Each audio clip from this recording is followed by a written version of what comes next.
The gunshot pierced the still morning air as Grace Adams stood frozen at the edge of Cottonwood Creek, her trembling hands clutching her swollen belly. It was May 1875, and the Montana Territory wilderness stretched before her like an uncertain future she was forced to face alone. She hadn't meant to flee this far west, but rumors traveled faster than stagecoaches, and a young unmarried woman with child had few places to hide from judgment. The tall grasses parted as a rider approached, and Grace's heart hammered in her chest. 6 months pregnant and miles from the nearest settlement, she had nowhere to run. "Madam? You all right out here?" The man's voice was deep but gentle, his face partially hidden beneath the wide brim of his Stetson. He dismounted with the easy grace of someone who'd spent most of his life on horseback.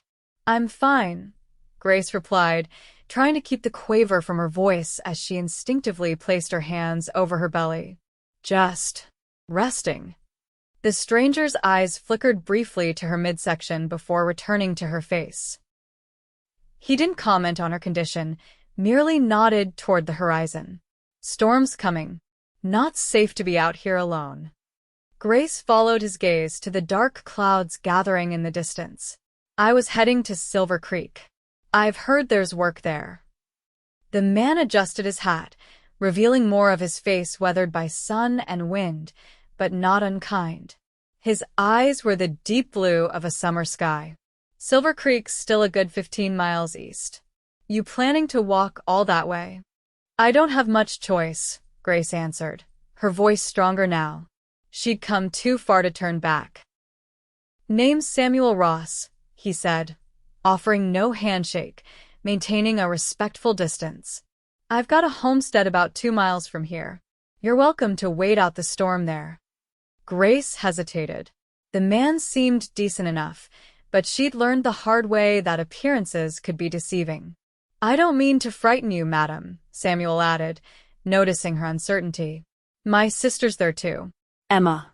She'd be mighty pleased to have another woman to talk to." The mention of a sister eased Grace's mind somewhat. "Grace Adams," she finally replied. "I'd be grateful for shelter, Mr. Ross." Samuel nodded and turned to his horse, a magnificent chestnut stallion. "Call me Samuel, please. Or Sam." He adjusted the stirrup. "Can you ride?" Grace eyed the tall horse warily. "It's been some time." Without comment, Samuel reconfigured his saddle, creating a more secure seat. Then, with surprising gentleness for a man of his size, he helped Grace mount. Once she was settled, he led the horse by the reins, walking alongside rather than riding behind her. "What brings you to Montana Territory, Miss Adams?" he asked after they'd traveled in silence for several minutes. "A fresh start," she answered simply, knowing it was both the truth and a vast understatement. Samuel nodded as though her brief reply had told him everything he needed to know. "Plenty of folks come west for that very reason." The first fat raindrops began to fall as a small cabin came into view, smoke curling from its stone chimney. A barn stood nearby, and beyond that, a corral where several horses grazed.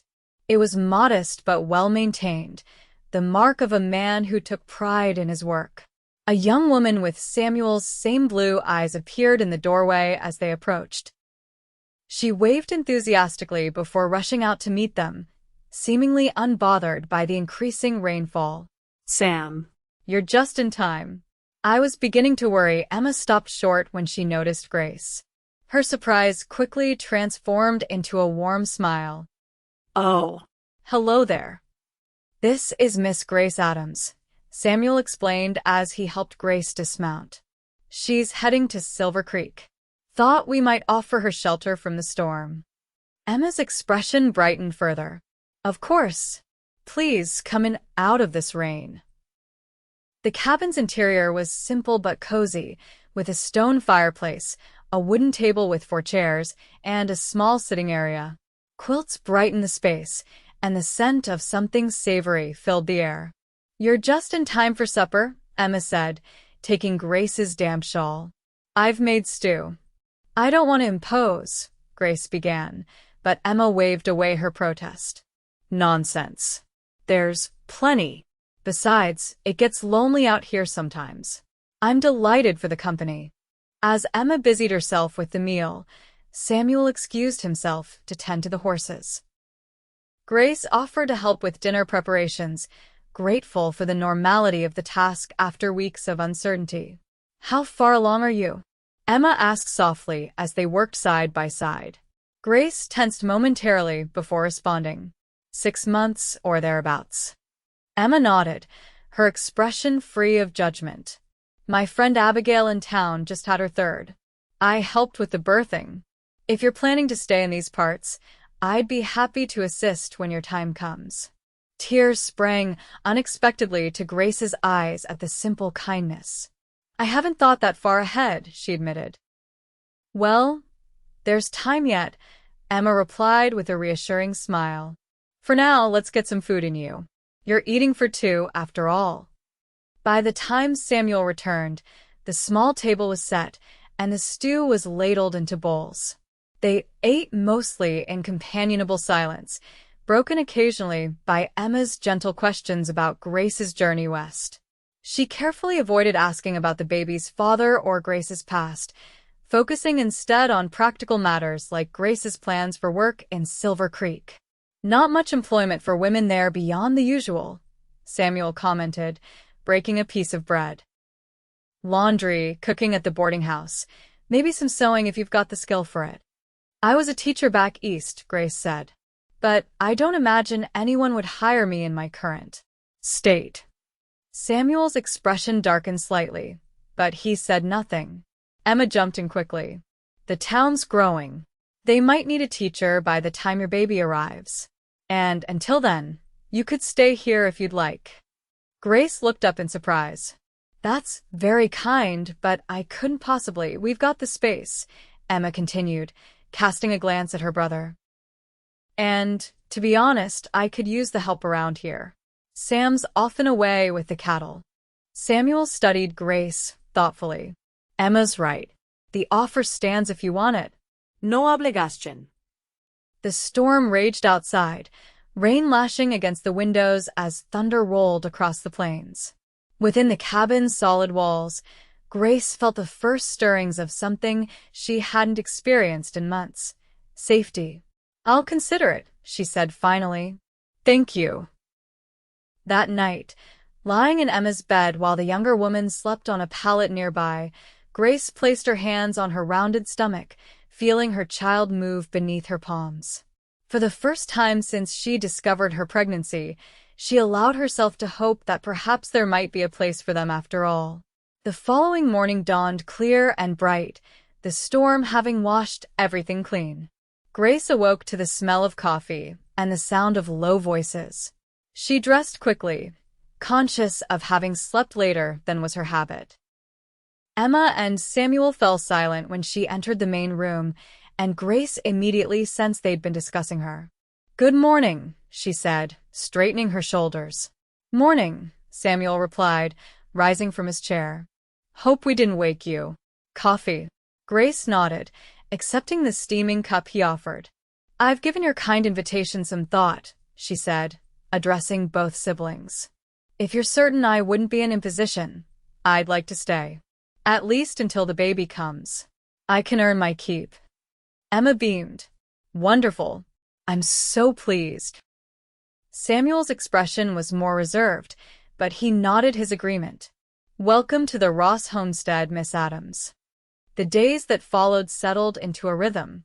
Grace helped Emma with household tasks while learning the routines of ranch life. Samuel was often out with the cattle or making trips to Silver Creek for supplies, but when present, he was unfailingly polite if somewhat distant. Grace soon discovered that the Ross siblings had their own painful history. Their parents had died of influenza 3 years earlier, leaving them the homestead and each other. Neither had married, though Emma, at 22, occasionally attended social gatherings in town. What about Samuel? Grace asked one afternoon as they hung laundry to dry. He never speaks of courting anyone. Emma's expression grew thoughtful. Sam was engaged once, before our parents passed. Caroline Hewitt. She decided ranch life wasn't for her and returned east. She pinned a shirt to the line. He doesn't talk about it, but I think it broke something in him. Grace nodded, understanding all too well how love could leave wounds that never fully healed. As spring turned to summer, Grace's pregnancy advanced, and her presence at the Ross homestead became a topic of speculation in Silver Creek. Emma returned from town one day, her cheeks flushed with anger. "You wouldn't believe the things people are saying," she fumed, slamming supplies onto the table. "As if it's anyone's business." Grace placed a calming hand on the younger woman's arm. "I'm used to it, Emma. Truly." "Well, I'm not," Emma retorted. Mrs. Hollingsworth had the nerve to suggest that Sam had. That he was. She couldn't finish the sentence. "That he's the father?" Grace supplied quietly. Emma nodded miserably. "I told her it wasn't true, but you know how people talk." Grace sighed. She'd hoped to spare the Rosses this kind of gossip, the very thing she'd fled from back east. "Perhaps I should move on to Silver Creek after all." "Absolutely not." Samuel's voice came from the doorway, startling both women. Neither had heard him return. "Let them talk. It means nothing." His jaw was set in a hard line, his eyes steely with determination. It was the closest thing to anger Grace had seen from him. "But your reputation," she began. "Isn't your concern," he cut in. "My reputation can withstand a few wagging tongues." The matter seemed settled, but the following Sunday, Samuel surprised both women by announcing they were all attending church in Silver Creek. "Sam, are you sure that's wise?" Emma asked uncertainly. "Best way to face gossip is head-on," he replied, already hitching the wagon. "Besides, it's time we all had a proper Sunday." Grace was terrified but also moved by Samuel's determination to demonstrate that he wasn't ashamed to be associated with her. She wore her best dress, which barely accommodated her growing belly, and held her head high as Samuel helped her down from the wagon in front of the small white church. The whispers began immediately. Women huddled in groups, their disapproving glances burning into Grace's back as Samuel escorted her and Emma into the building, choosing a pew near the front. The sermon that day, perhaps not coincidentally, focused on the story of the woman caught in adultery. Reverend Phillips emphasized Jesus' words, "Let him who is without sin cast the first stone." His gaze swept meaningfully across the congregation, lingering on those who had been most vocal in their condemnation. After the service, several women approached, ostensibly to welcome Grace to the community, but clearly eager to satisfy their curiosity. Samuel remained steadfastly at her side, his tall presence a silent rebuke to anyone who might offer unkindness. Amelia Hollingsworth, the town's self-appointed moral guardian, could not resist a direct confrontation. "We're certainly pleased to see you in church, Miss Adams," she said, her smile not reaching her eyes. "It's always encouraging when those who have strayed seek redemption." Before Grace could respond, Samuel spoke. "Miss Adams has nothing to seek redemption for, Mrs. Hollingsworth. Her character is beyond reproach, which is more than I can say for those who would judge without knowledge." A hush fell over the small group, and Mrs. Hollingsworth's face flushed crimson. "Well," she huffed, "I merely meant—" "I know exactly what you meant," Samuel interrupted, his voice quiet but firm. "And I won't have it. Not towards someone under my protection." He offered his arm to Grace and led her away, Emma following closely behind. As they walked toward the wagon, Grace could feel the weight of stairs on her back, but for the first time, they didn't crush her spirit. "Thank you," she said softly when they were out of earshot. "But you shouldn't have to defend me." Samuel's expression softened slightly. It needed saying. On the ride home, Emma chattered excitedly about the church social plan for the following month, but Grace noticed that Samuel was unusually quiet, his brow furrowed in thought. That evening, after Emma had retired, Grace found Samuel sitting alone on the porch, watching the stars emerge in the darkening sky. "May I join you?" she asked hesitantly. He nodded, shifting to make room on the bench. They sat in companionable silence for several minutes before Grace gathered her courage. "I owe you an explanation," she began. "About the baby." Samuel shook his head. "You don't owe me anything, Grace." It was the first time he'd called her by her given name, and the sound of it in his deep voice made her breath catch. "Nevertheless, I want you to know the truth." She looked down at her hands, folded protectively over her belly. "I was engaged to a man named William back in Pennsylvania. He was the banker's son, and my father, being the town doctor, thought it a suitable match. I believed I loved him." Samuel remained silent, his gaze fixed on the horizon. "When I discovered I was with child, I told William immediately, thinking he would move our wedding date forward." Grace's voice grew quieter. "Instead, he denied the baby could be his. He claimed I had been unfaithful. It was a lie, but his family had influence. Soon the entire town believed I was a woman of low morals." Her voice trembled slightly, but she pressed on. "My father stood by me at first, but the scandal was affecting his practice. Patients stopped coming. Eventually, he suggested it might be best if I went away to visit relatives until after the birth. He thought I should give the baby up and return as if nothing had happened." Samuel's jaw tightened, but still he said nothing. "I couldn't do it," Grace whispered. "This child is innocent of any wrongdoing. So I left. I've been traveling west ever since, looking for somewhere to start anew." Finally, Samuel turned to look at her, his expression unreadable in the gathering darkness. "Thank you for telling me. Does it change your opinion of me?" Grace asked, suddenly vulnerable. "Yes," he answered simply, and Grace's heart sank until he continued. "It confirms what I already believed about your courage and strength of character." Tears welled in Grace's eyes at his unexpected response. No one had ever described her situation in terms of courage before. "Your child will be fortunate to have such a mother," Samuel added, his voice low. They sat together a while longer, the night settling around them like a blanket, neither feeling the need to break the silence that had become a comfort between them. As summer stretched into August, Grace's time grew near. The baby was active now, kicking vigorously at all hours. Emma had arranged for the local midwife, Mrs. Peterson, to attend the birth, and preparations were made for the baby's arrival. Samuel had built a cradle, working on it in the evenings after his daily chores were complete. It was beautifully crafted of polished pine, with gentle rockers that would soothe a fretful infant.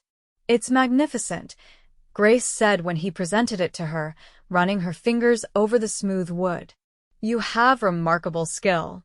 A rare smile crossed Samuel's face. "My father taught me. He made one for Emma when she was born." The gesture touched Grace deeply.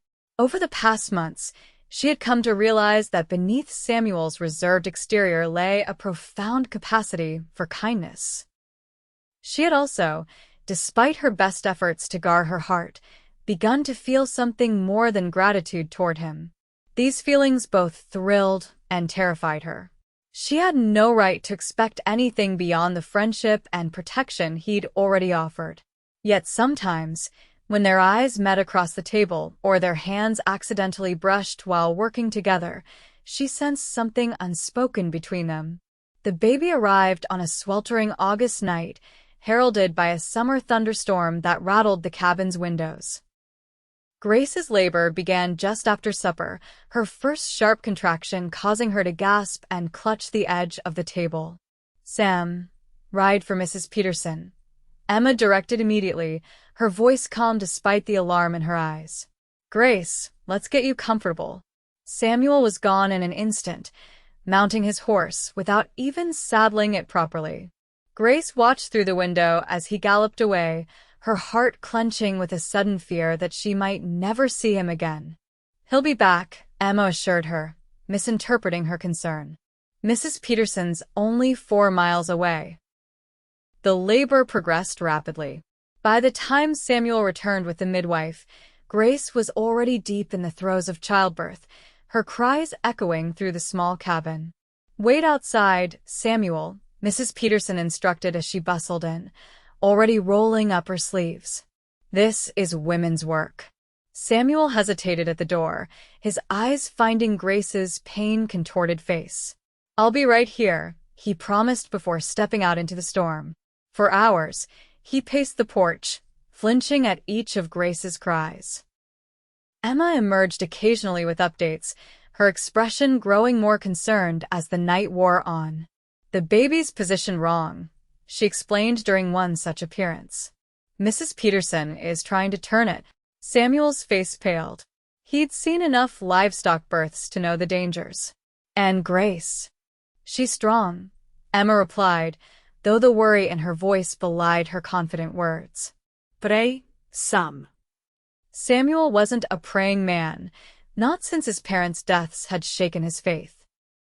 But that night, as Grace fought to bring her child into the world, he found himself making bargains with God, promising anything if only mother and baby would survive. Just before dawn, a new cry joined Grace's, the indignant wail of a newborn taking its first breath. Samuel froze mid-pace, his heart hammering in his chest. The door opened, and Mrs. Peterson appeared, wiping her hands on her apron. Her tired face broke into a smile. "A healthy boy, Mr. Ross. And the mother, though exhausted, is doing well." Relief washed over Samuel like a physical force, nearly buckling his knees. "Can I see them?" The midwife nodded. Briefly. "They both need rest." Grace lay propped against pillows, her face pale and drawn but radiant with a new mother's joy. In her arms, swaddled in one of Emma's quilts, was a tiny red-faced infant with a shock of dark hair.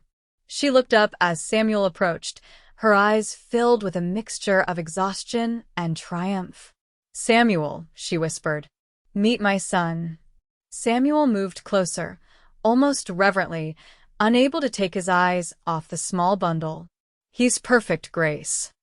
"Would you like to hold him?" she offered. Samuel hesitated, his large hands suddenly seeming too rough, too calloused for something so delicate. But Grace was already extending the baby toward him, and he carefully gathered the tiny form into his arms.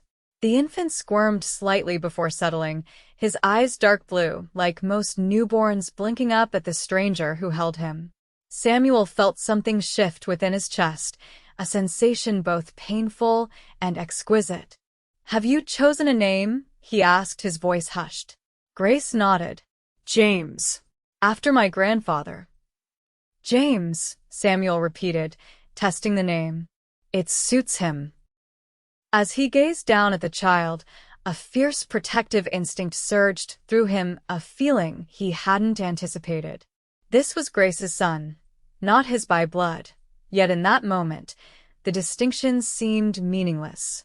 "Hello, James," he said softly. "Welcome to the world, son."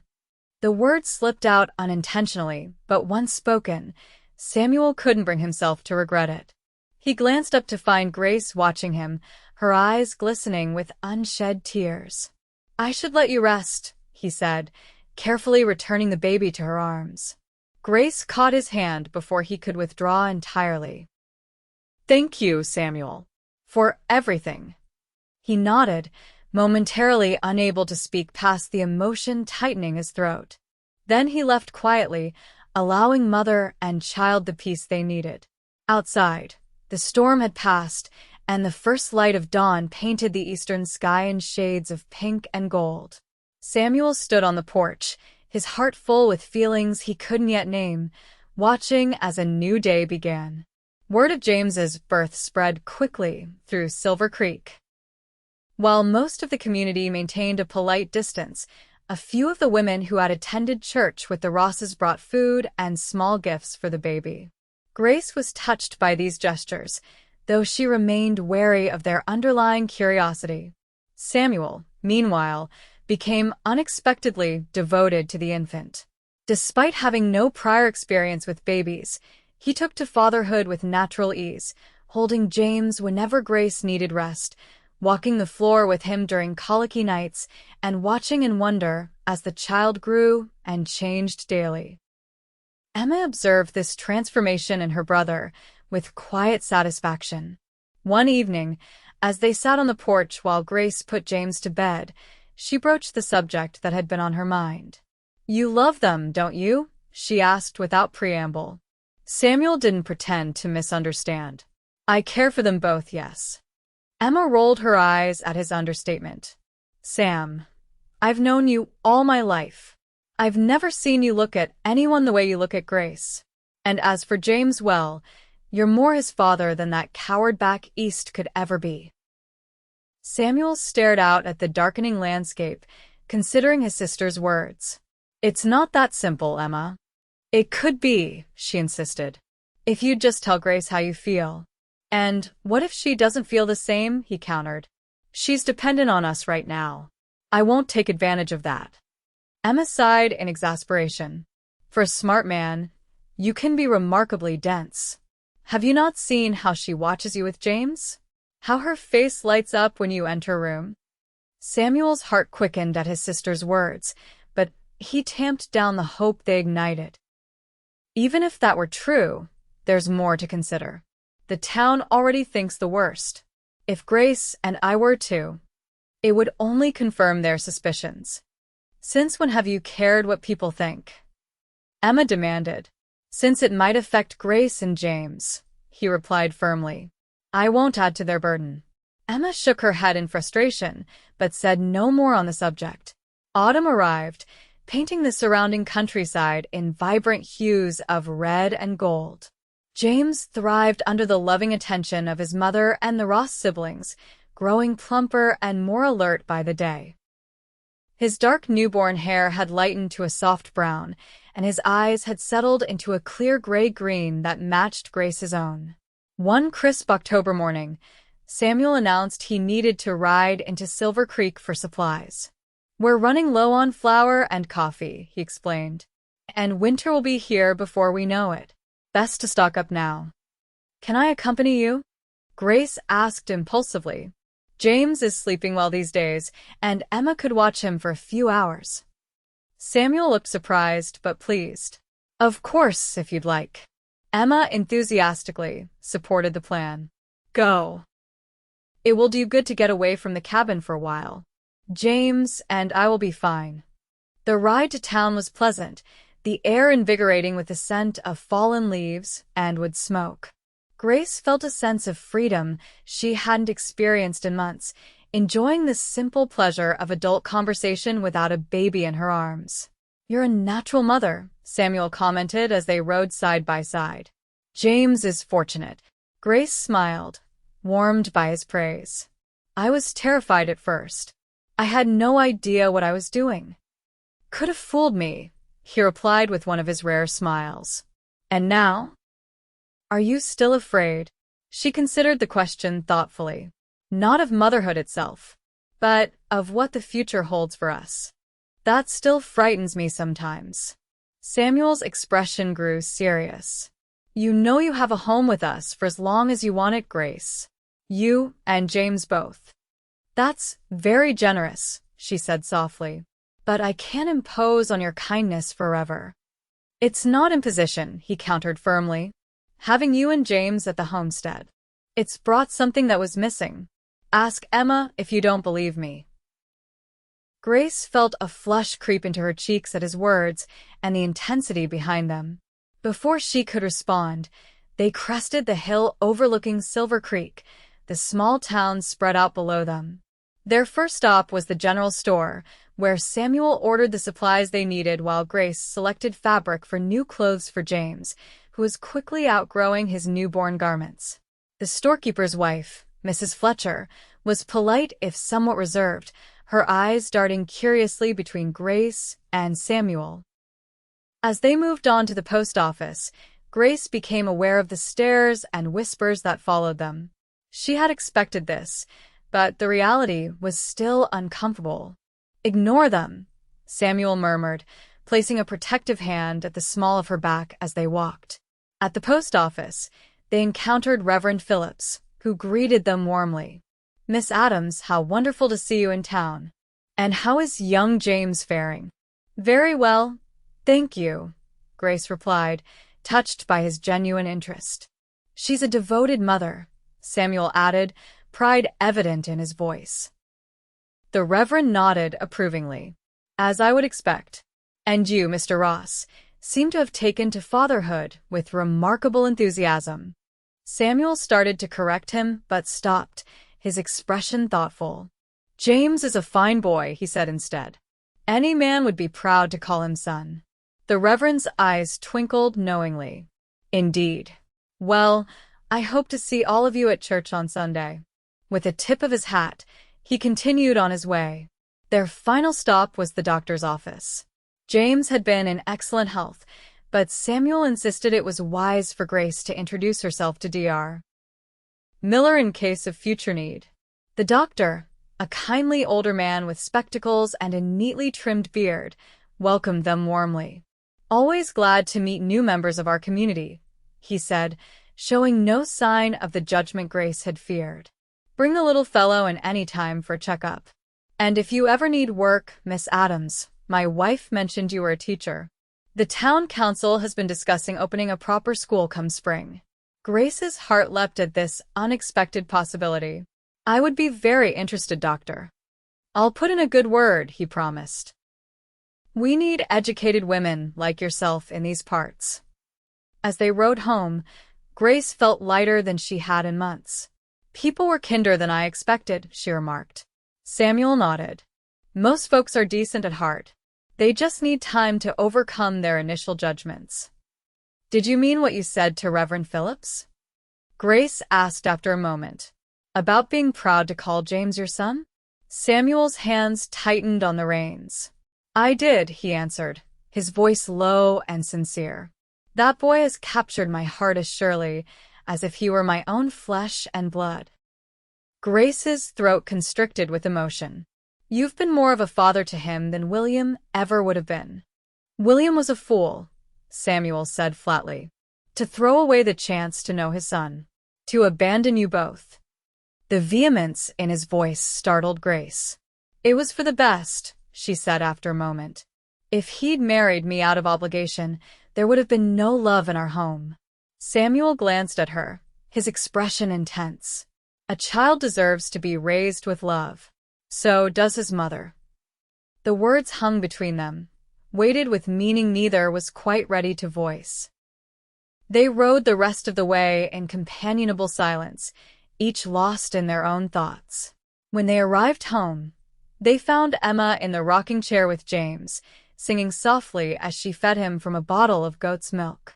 The domestic scene touched something deep in both of them.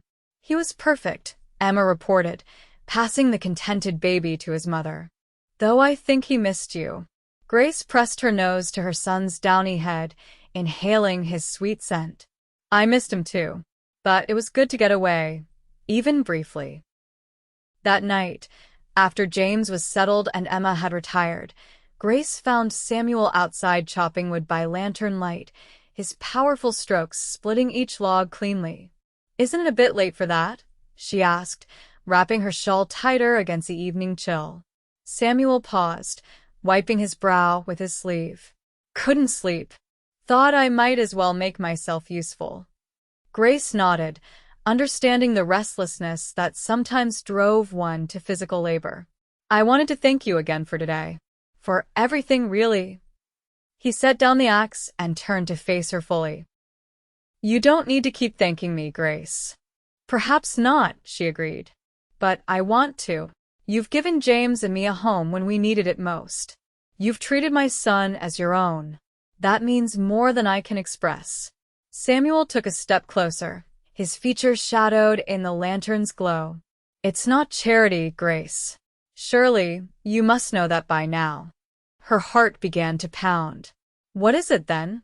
For a moment, he seemed to struggle with his words. Then, with characteristic directness, he said, "I love you, Grace.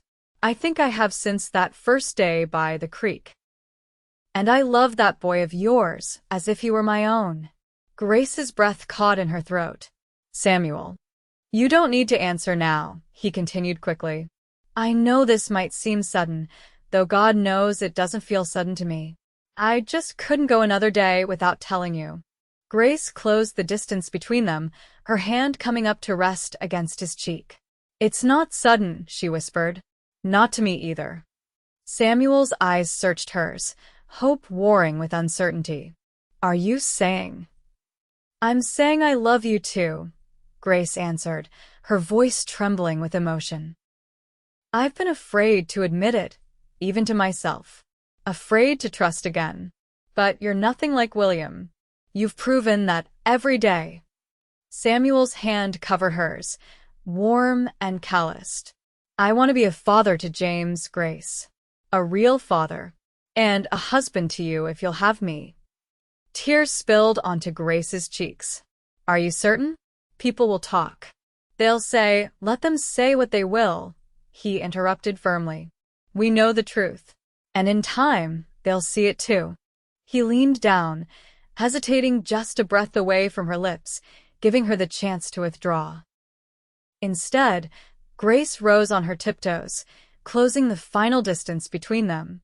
The kiss was gentle at first, almost tentative, before deepening into something that spoke of long suppressed longing.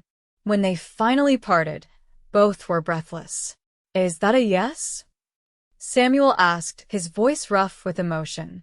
Grace laughed softly, joy bubbling up inside her. Yes, Samuel Ross. That's definitely a yes. They were married 2 weeks later in Silver Creek's small church, with Reverend Phillips officiating. Emma stood as Grace's witness, beaming with happiness, while Dr. Miller stood up for Samuel. James, dressed in a new outfit sewn by his mother, slept peacefully in Emma's arms throughout the ceremony. The congregation was smaller than for most weddings, but those who attended did so with genuine goodwill. Even Mrs. Hollingsworth made an appearance, though she sat near the back and left immediately after the service. Don't mind her, Emma whispered to Grace as they prepared for the ceremony in a small antechamber. She's just sour because her daughter is still unmarried while you've caught the most eligible bachelor in the county. Grace smoothed the front of her simple blue dress new for the occasion but practical enough to wear again. Do you think people believe I trapped your brother? That this is why he's marrying me? Emma took Grace's hands in hers. Anyone who knows Sam knows better. He's the most stubborn, independent man alive. No one could make him do anything he didn't want to do with his whole heart. Grace squeezed Emma's hands gratefully. Thank you for accepting me. For accepting James. Your family now, Emma replied simply. Both of you. The ceremony itself was brief, but heartfelt. When Reverend Phillips pronounced them husband and wife, Samuel kissed Grace with a tenderness that brought tears to more than one eye in the small gathering. At the modest reception held afterward at Dr. Miller's home, Samuel barely left Grace's side, his hand often finding hers, as if to reassure himself that she was really there, really his. When James awoke and began to fuss, Samuel took him without hesitation, cradling the infant against his broad chest. Look at that, Dr. Miller's wife commented to Grace. Some men take months to be comfortable with a baby. Your husband is a natural. Yes, Grace agreed, watching as Samuel gently bounced James, murmuring soothing words. He truly is. Later, as they prepared to leave, Reverend Phillips approached with a small Bible as a wedding gift. May your home be blessed with love and understanding, he said warmly. And may young James grow strong under the guidance of both his parents. Thank you, Reverend, Samuel replied, his arm around Grace's waist. We intend to give him the best upbringing possible. As they drove home in the wagon, James sleeping soundly in Grace's arms, the first snowflakes of winter began to fall, dusting the landscape with crystalline white. A good omen, Emma declared from her seat beside Grace. Snow on your wedding day means a prosperous marriage. Samuel glanced at his wife and son, his expression so full of love it made Grace's heart ache. "I already have everything I need for prosperity," he said. That night, after Emma had tactfully retired to the small room that had been added onto the cabin during the fall, giving the newlyweds privacy in the main bedroom, Samuel and Grace stood together beside James's cradle, watching their son sleep. "He looks more like you every day," Samuel observed, his finger gently tracing the baby's cheek. Grace smiled. "Perhaps. But I see his own unique self emerging too." "He'll be a fine man someday," Samuel said confidently. "We'll make sure of it." Grace leaned into her husband's embrace, marveling at how completely her life had transformed in the span of a few months. From despair and isolation to this, a home, a family, a future filled with promise. "I never imagined I could be this happy again," she confessed softly. Samuel turned her in his arms, his eyes serious. "I promise to do everything in my power to keep you and James safe and happy for the rest of our lives." "I know you will," Grace replied, rising to meet his kiss with a newfound confidence in love and second chances. Winter settled over the Montana territory, blanketing the landscape in snow and confining the small family mostly to the cabin. Yet despite the close quarters and occasional cabin fever, these months became some of the sweetest of Grace's life. Samuel proved to be a devoted husband, attentive to Grace's needs and endlessly patient with James's midnight wakings. Though initially they had planned for Grace to take over Emma's room with the baby, Samuel insisted they remain together. "He's my son now," he said simply when Grace expressed concern about James disturbing his sleep. "His cries are my responsibility too." The formal adoption of James as a Ross would come later, but in every way that mattered, the bond between father and son was already forged. Samuel spoke to the infant constantly, describing ranch work and telling stories as if the baby understood every word. James, for his part, seemed equally enamored with his new father, his tiny face lighting up whenever Samuel entered the room. Emma, far from feeling displaced by the new arrangement, thrived in her role as aunt. She had begun keeping company with Thomas Miller, the doctor's son, who called at the homestead whenever weather permitted. "Do I hear wedding bells in your future as well?" Grace teased one evening after Thomas had departed. Emma blushed. "Perhaps. Though not immediately. Tom wants to establish his own medical practice first." "He's a good man," Samuel commented, looking up from the harness he was mending. Father raised him right. Christmas arrived, bringing with it a simplicity that Grace found more meaningful than the elaborate celebrations of her Eastern upbringing. They exchanged modest gifts: a new shirt for Samuel sewn by Grace, a hand-carved wooden horse for James, a pretty bonnet for Emma, and for Grace, a delicate silver locket containing a lock of James's hair. "It's beautiful," she whispered as Samuel fastened it around her neck. "Not as beautiful as you," he replied, his lips brushing her ear. Emma groaned theatrically. "If you two are going to be this sentimental all day, I may need to find somewhere else to be." Samuel laughed, a rich sound that still delighted Grace each time she heard it. "Just wait until you're married, little sister. You'll be worse." As winter slowly released its grip on the land, Grace found herself increasingly drawn to thoughts of the future. Samuel had mentioned expanding the homestead, perhaps adding another room now that their family had grown, and might grow further, he'd added with a meaningful glance that made Grace blush. The idea of giving James siblings children who would be both hers and Samuel's by blood filled her with warmth. Yet she also found herself thinking of her teaching credentials and Dr. Miller's mention of a school.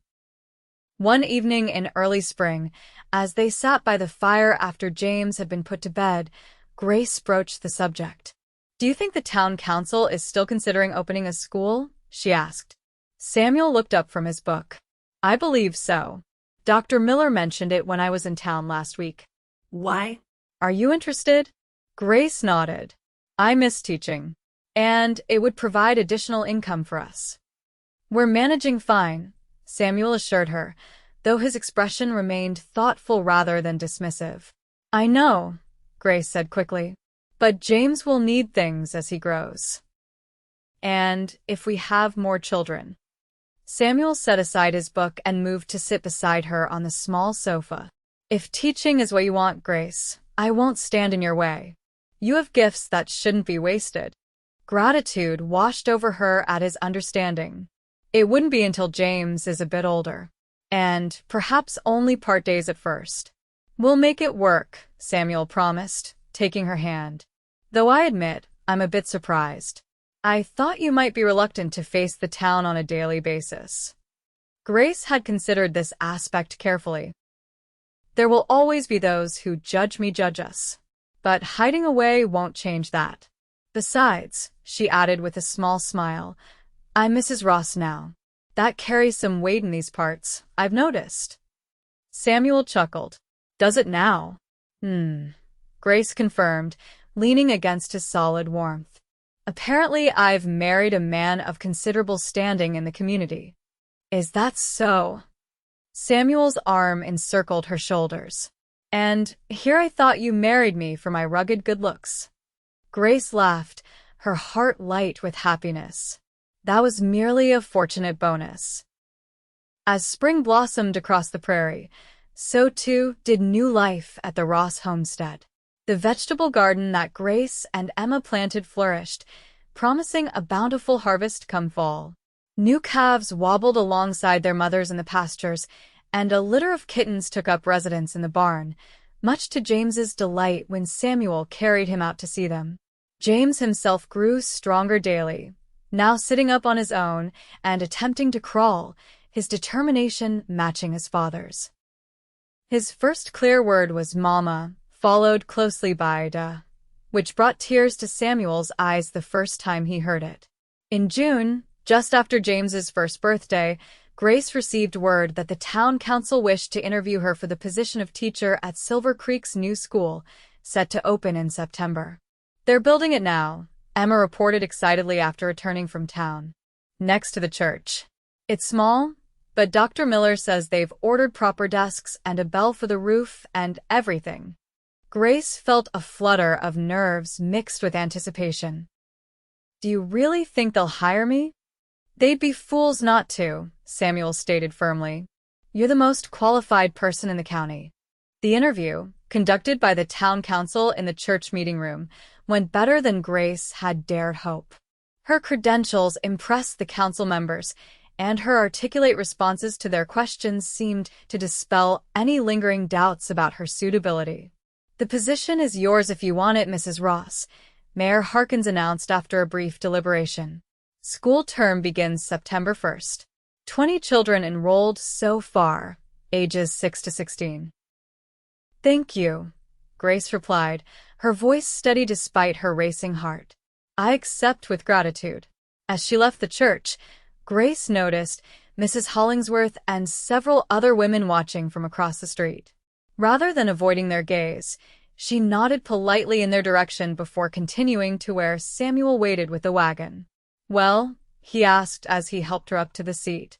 "You're looking at Silver Creek's new schoolteacher," she answered, unable to contain her smile.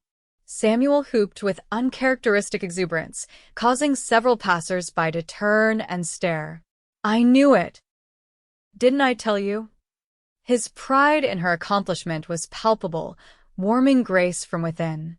As they drove home, they discussed practical arrangements: how Emma would watch James during school hours, how Samuel would drive Grace to and from town in inclement weather. "It's a new chapter for all of us," Grace observed as the homestead came into view, bathed in the golden light of late afternoon. Samuel took her hand, his callous fingers entwining with hers. "The best one yet." Summer passed in a blur of activity. Samuel and hired hands from town worked to bring in the hay harvest, while Grace divided her time between helping Emma preserve vegetables from the garden and preparing lessons for her future students. James, now walking unsteadily, but with determination, followed his father whenever possible, a miniature shadow in overalls Emma had sewn for him. Samuel never seemed to tire of the boy's company, answering his babbled questions with serious consideration and teaching him the names of tools and animals. "He'll be a rancher like his pa," one of the hired hands commented one afternoon as they watched Samuel lift James onto a gentle mare's back, holding him securely while the child patted the horse's neck.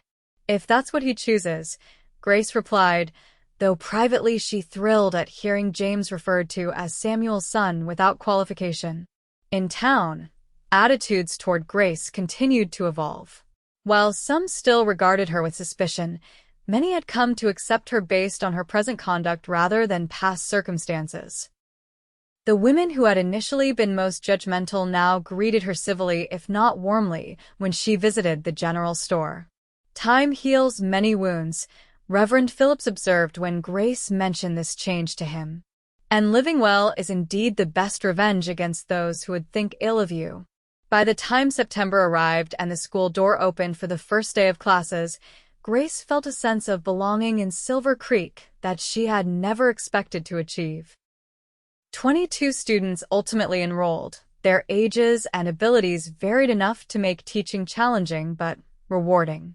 Grace implemented methods she had learned back east, dividing the children into groups based on their advancement rather than strictly by age, and using older students to help instruct younger ones. To her surprise, Mrs. Hollingsworth's granddaughter Louisa proved to be one of her brightest pupils, with a particular aptitude for mathematics. When Grace sent home a note praising the girl's abilities, she received an unexpected response: a basket of fresh baked bread delivered to the school, with a brief note of thanks signed by Mrs. Hollingsworth herself. "A peace offering, perhaps?" Samuel suggested when Grace showed him the note that evening. "Perhaps," Grace agreed cautiously, "though I won't expect miracles." Samuel chuckled, bouncing James on his knee. "Stranger things have happened. Look at us, for instance." Grace smiled, watching her husband and son together.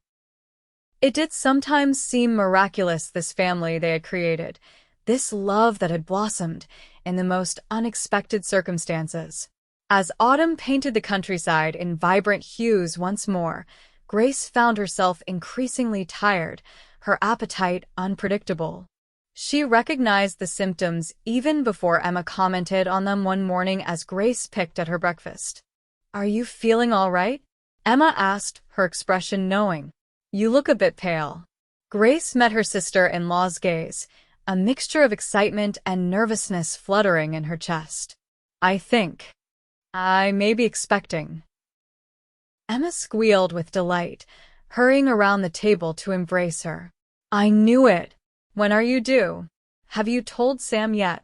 "Early spring, I think." And no, not yet. Grace placed a hand protectively over her still flat stomach. "I wanted to be certain." "He'll be overjoyed," Emma predicted confidently. "Another child to dote on? Sam will be insufferable." Grace laughed, though a shadow of anxiety crossed her mind. "What about the school?" "I've only just started teaching." "They'll hold the position for you," Emma assured her. "Everyone can see what a difference you're making with those children." That evening, after James was asleep, Grace joined Samuel on the porch, where he sat enjoying the crisp autumn air. She settled beside him on the bench, drawing her shawl more tightly around her shoulders. "Cold?" he asked, immediately moving to put his arm around her. "A little," she admitted, nestling against him. Then, gathering her courage, she added, "Samuel, I have something to tell you." He turned slightly to see her face better in the fading light. "What is it?" "I'm going to have a baby," she said softly. "Our baby. In the spring."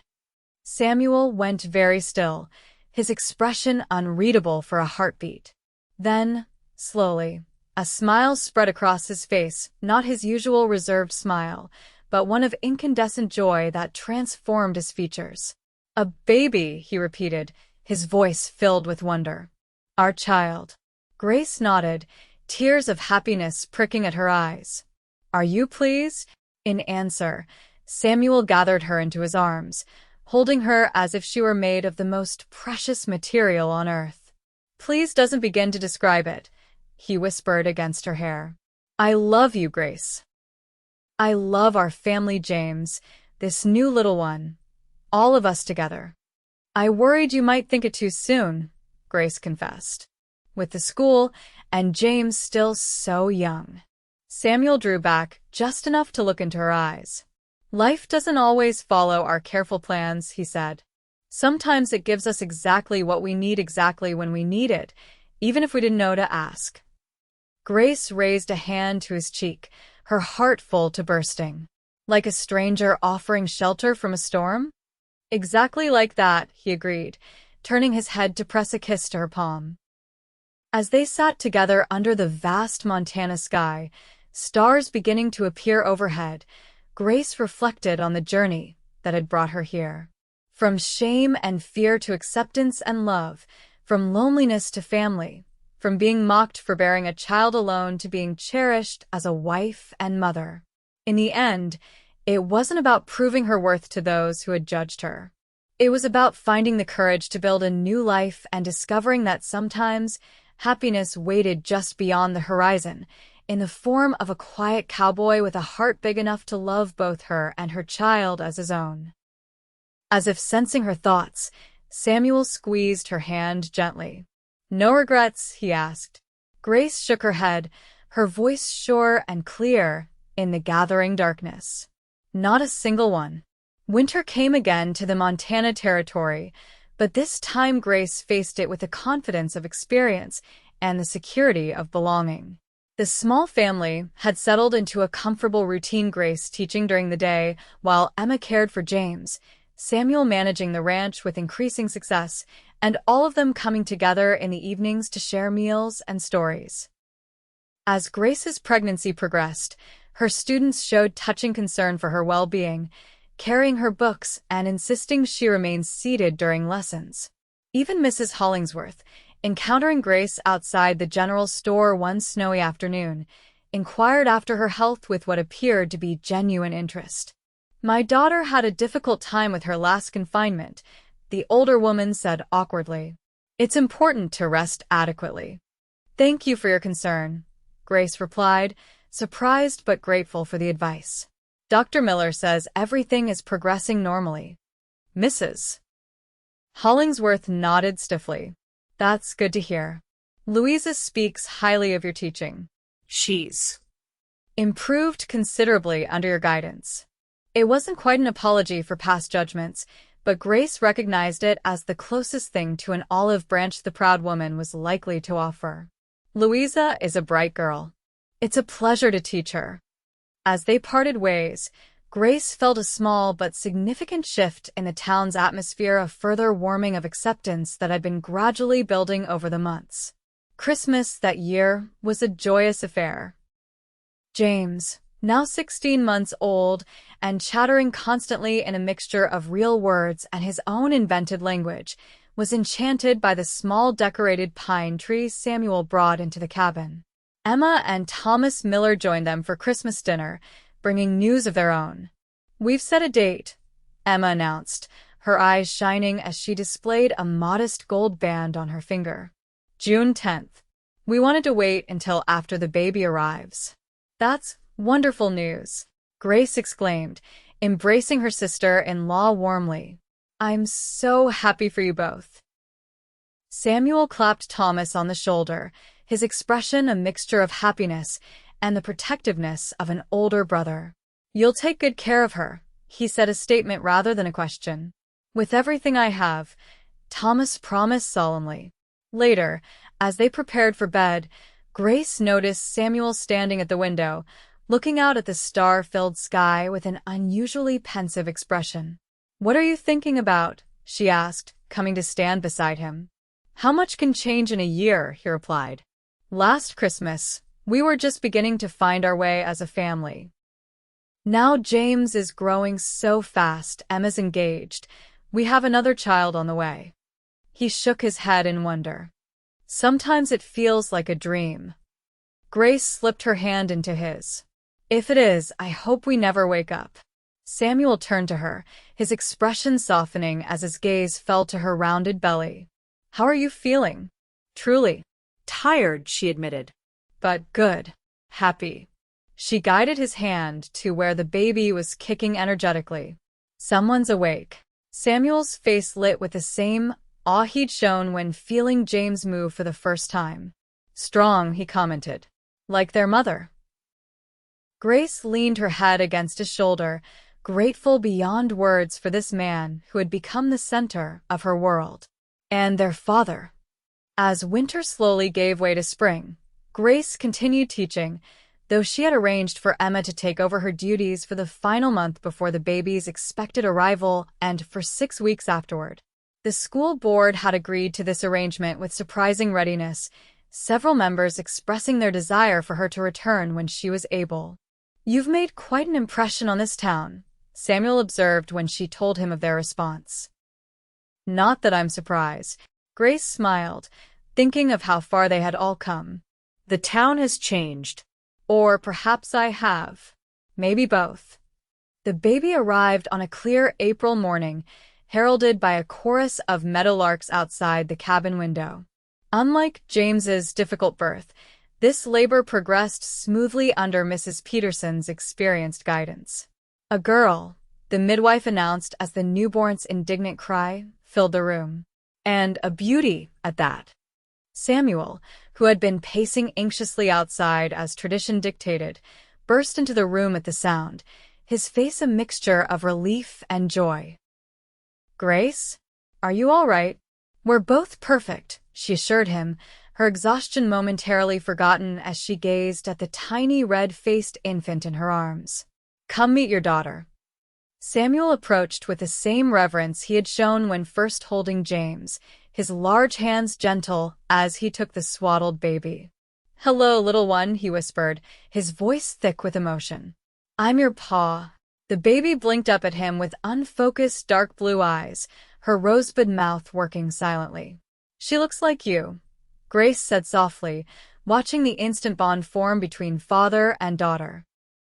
Samuel shook his head, wonder evident in his expression. "She's all you, Grace." "Beautiful, just like her mother." They named her Sarah Elizabeth Ross, after both their mothers. James, initially suspicious of the small intruder who demanded so much attention, soon became a proud and protective older brother, insisting on helping with the baby at every opportunity. "Careful, son," Samuel would remind him as James peered into Sarah's cradle or patted her downy head with his small hand. "She's not as sturdy as you yet." Emma, preparing for her own wedding while helping with the new baby, declared that Sarah had the Ross family eyes. "Blue as the summer sky, just like Sam's," she insisted, though Grace maintained it was too early to tell. In June, with Sarah a sturdy 2 months old and the prairie in full bloom, Emma married Thomas Miller in the same church where Grace and Samuel had exchanged their vows. The bride was radiant in a cream-colored dress that Grace had helped sew, while Thomas looked every inch the respectable young doctor in his new suit. James, now old enough to understand something important was happening, behaved remarkably well during the ceremony, held securely on his father's lap. Sarah, cradled in Grace's arms, slept through the entire affair, oblivious to her aunt's milestone. "I'm so happy for them," Grace commented as they watched the newlyweds depart in a wagon festooned with ribbons and flowers, bound for a brief honeymoon in Helena. "They'll do well together," Samuel agreed, his arm around her waist. "Though the house will seem quiet without Emma." Grace glanced up at him, noting the mix of pride and wistfulness in his expression. "We'll visit often. And they'll be just in town, not across the country." Samuel nodded, his gaze shifting to James, who was chasing butterflies in the churchyard, and then to Sarah, still sleeping peacefully against Grace's shoulder. "We have our hands full anyway," he observed with a smile. "These two will keep us busy for years to come." In September, true to her word, Grace returned to teaching, though now for only 3 days a week. Sarah accompanied her, sleeping in a basket beside Grace's desk or being passed among the older girls who adored the baby. James stayed home with Samuel, following his father around the ranch and soaking up knowledge like a sponge. "He asked me today why the sky is blue," Samuel reported one evening, amusement crinkling the corners of his eyes. "I had to admit I didn't rightly know. Told him we'd ask his schoolteacher mother." Grace laughed, setting aside the essays she'd been grading. "And what did you tell him?" "Something about the way sunlight breaks apart when it hits the air," Samuel replied with a shrug. "Probably got it all wrong." "Close enough," Grace assured him, leaning over to kiss his cheek. "He won't remember the details anyway." Just that his father took the time to answer. As autumn painted the landscape in gold and crimson once more, the Ross family settled into the rhythm of their expanded household. Sarah grew plumper and more alert by the day, while James continued to develop his vocabulary and independence, insisting on doing things by self, whenever possible. One crisp October afternoon, as Grace sat on the porch watching Samuel teaching James how to brush one of the gentler horses, she was struck by the fullness of her life. 2 beautiful children, a husband who cherished her, meaningful work that allowed her to contribute to the community, blessings she could scarcely have imagined during those dark days when she'd first discovered her pregnancy with James. Samuel looked up, catching her eye across the yard, and smiled that special smile he reserved just for her. Grace returned it, feeling the same flutter in her heart that his gaze had always provoked. Later that night, with both children finally asleep, Samuel and Grace stood together outside, watching the stars emerge in the vast Montana sky. "Any regrets?" Samuel asked, echoing the question he had posed a year earlier. Grace turned to face him, her expression serene in the silvery moonlight.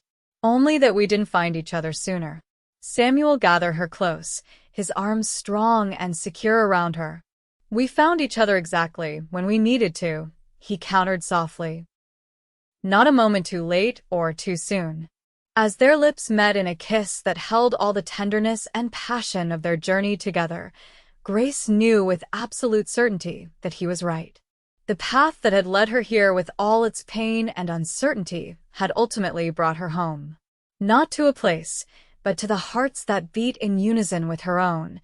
Her husband, her son, her daughter, her family.